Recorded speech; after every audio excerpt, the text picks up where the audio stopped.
Hey guys, Marco here from PhoneDog.com, and tablets have become a very stagnant marketplace in the past couple of years. You basically have two big players these days. You have Apple with their iPad line and the iPad Pro, and you also have Microsoft delivering a full Windows 10 desktop experience through their Surface line.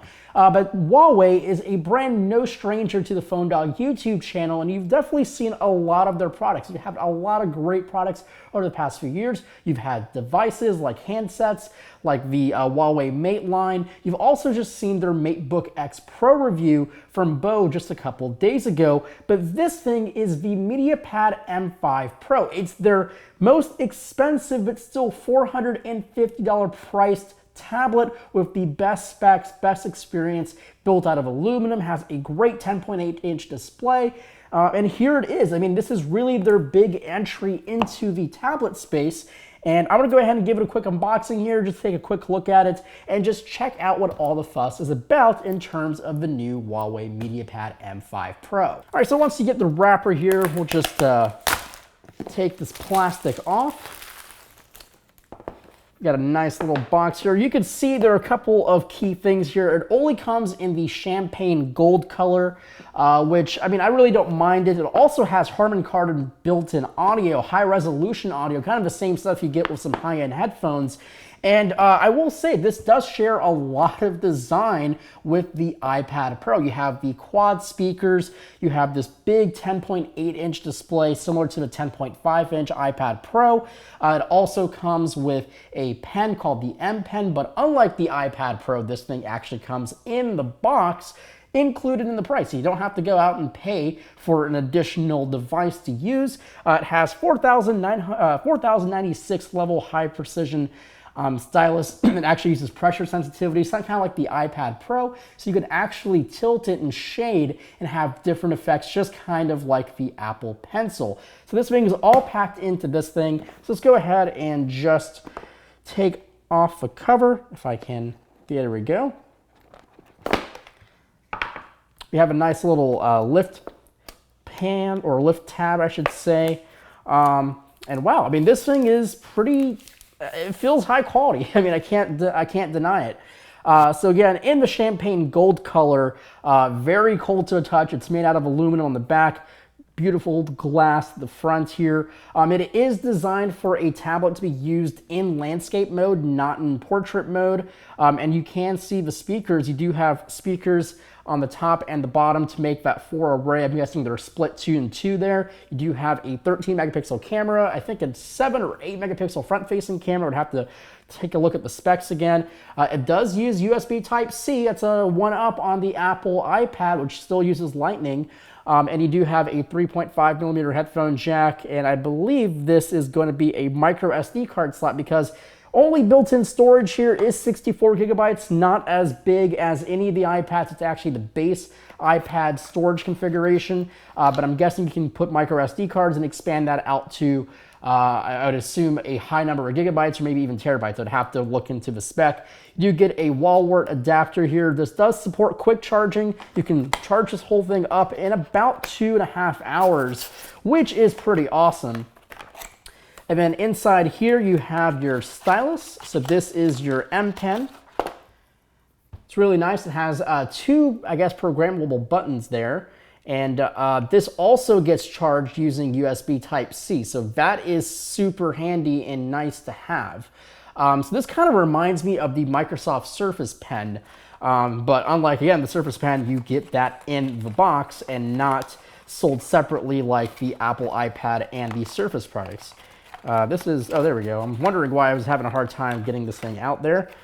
You get a USB Type-C cable, a manual. You do get this, I guess, the ejector tool. So let me just check what this port is, or what this slot is. I'm pretty sure it's micro SD. Let's figure it out. And yes, micro SD. So you could put micro SD cards in here, bump up that storage from 64 gigabytes to whatever your heart's content is. So let's go ahead and just put this all back, or at least move it to the side. And I want to mess around with the pen and the tablet, of course. So excuse the little mess here. I'm going to go ahead and just move right to the tablet. We'll find the power switch, which I believe is this guy right here. I hope we have juice. Heard a little vibration there. So powering this thing is Android 8.0 Oreo. It's a Huawei MediaPad. It has a, I guess, a fingerprint sensor right here at the right-hand side of the device. But I mean, again, in the hand, it is very, very nice. It's super solid construction, nice, beautiful chamfered edges all around the sides there. I'm really interested to see what the speakers will sound like. You do have a kind of smart connector-esque connector here at the back. You can buy a separate keyboard and turn this into basically a desktop replacement or a laptop replacement, kind of like the iPad Pro. But again, you're still going to be limited to that Android experience, which some will say is probably better than the iOS experience, but iOS 11 is really, really nice. So I'm gonna go ahead and give this thing a setup, and I'll be right back just to kind of give you a brief overview of what the experience is like. All right, so I have it all set up here. So here is the Huawei MediaPad M5 Pro. Again, 10.8-inch display, 2560 by 1600. It is an LCD, but it is a very pixel-dense display. Looks great so far. The colors are good. A little maybe washed out at some angles, but overall, they're really nice. One thing that's really weird to get used to are the lock switch and the volume buttons are on the right-hand side when you're holding it in the landscape side. So compared to the iPad, it just feels a little different. But in terms of software experience, I mean, it is running an EMUI 8.0 on top of Android 8.0 Oreo. It actually doesn't seem so bad. In terms of specs, you're running the Kirin 960 processor. You have 4 gigabytes of RAM. So actually quite a bit of power inside the MediaPad M5 Pro. You have built-in Google Assistant, just like with Android 8.0 Oreo.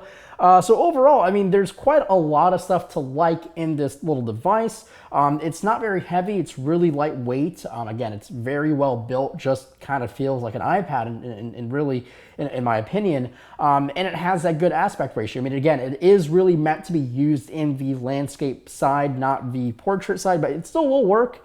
It just feels a little odd, and then your buttons are going to be on this side, or I suppose, yeah, so it's just going to feel a little weird.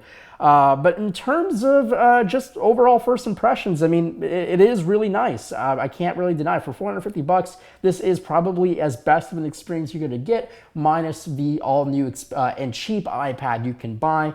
But we're talking about a slightly different display, very different operating system. So if you are in the Android ecosystem and you want a pretty awesome performing tablet, this may be it. So I'll be giving this thing a whirl over the next couple of weeks and then give you guys a full review and maybe comparison with the Apple iPad and the iPad Pro. If you are interested in that, make sure to leave me a comment and a thumbs up. Hope you guys enjoyed the video. And as always, my name is Marco Hanna, and I'll catch you all in my next video. See ya.